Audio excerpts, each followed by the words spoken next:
وقت لإحداث أي شيء، وبالفعل يطلق حكم المباراة صفارة نهاية كأس مصر لكرة القدم بفوز نادي إمبي على نادي الزمالك في البطولة رقم 80.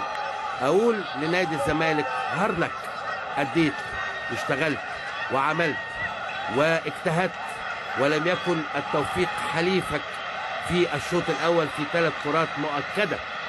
وأقول لنادي إمبي رائع مختار، ورائع لاعبي نادي إمبي. بطولة عزيزة جدا لمختار كأول بطولة له كمدير فني يحصل عليها مع نادي إمبي في إطلالته الأولى مع نادي إمبي. مفيش مشكلة إطلاقا. أقول للجماهير العظيمة دي هارد لك، للجماهير العظيمة. أنا عارف إن الكل كان عايز يفرح، وإن الكل رايح علشان ينبسط ويحتفل، ولكنها كرة القدم. مفيش أي مشكلة إطلاقا لجماهير نادي الزمالك. يكفيكم فخرا، عندكم فريق على أعلى مستوى، فريق مشرف جدا. خليكم في المدرجات وشجعوه وسقفوا له. هي كرة القدم بكل ما تحمل الكلمة من معنى. وكان حكم على مستوى عالي جدا حقيقة يعني، والتصرف الحضاري جدا لجماهير نادي الزمالك اللي التزمت المدرجات بشكل واعي جدا، وبتصفق في بعض اللحظات لجماهير للاعبي نادي الزمالك. طبعا نادي الزمالك زعلان، حقه اكيد يزعل، ولكنها كرة القدم. شيكابالا بيزعق للمصور، يعني حاجات يعني خلاص يا شيكابالا، المباراة انتهت. من حق امبي ان هو يحتفل، ده اكيد. واكيد الزمالك لا نلومه اطلاقا على الحزن، ده وضع طبيعي في كرة القدم. دائما مباراة كرة القدم التي لابد ان تنتهي بفوز احد الفريقين تخلف حالتين: حالة من السرور هي قطعا مواكبة للفريق الفائز، وحالة من الحزن مؤكد للفريق المهزوم.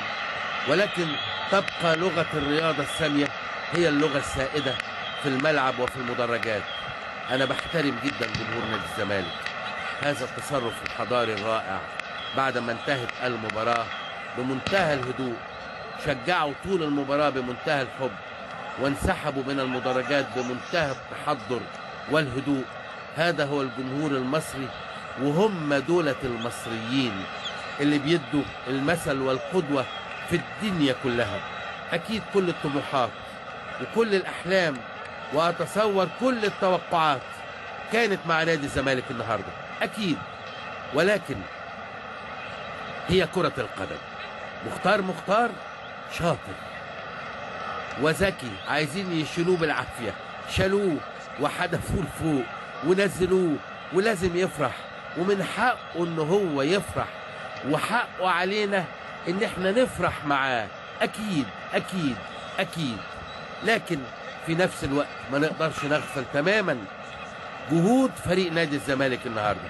تقدم بهدف ملعوب في منتهى الجمال، وتعادل امبي بضربة جزاء كان من الممكن الا تكون ضربة جزاء من خلال تصرف تلقائي ورد فعل غير محسوب من محمود فتح الله.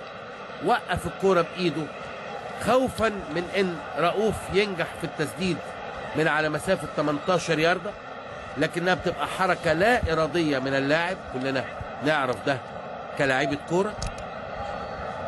وفي النهاية جاء هدف التعادل. خلينا نقول هذه البطولة أخرج فيها إمبي الأهلي، ثم أخرج فيها إمبي الزمالك. طبعا ده شمروخ قطعا غير مقصود إطلاقا، وادي الجماهير بتطفيه. عشان كده بنقول خلي بالكم الشماريخ بتبقى مشكلة. طبعا ده حاجة غير مقصودة خالص.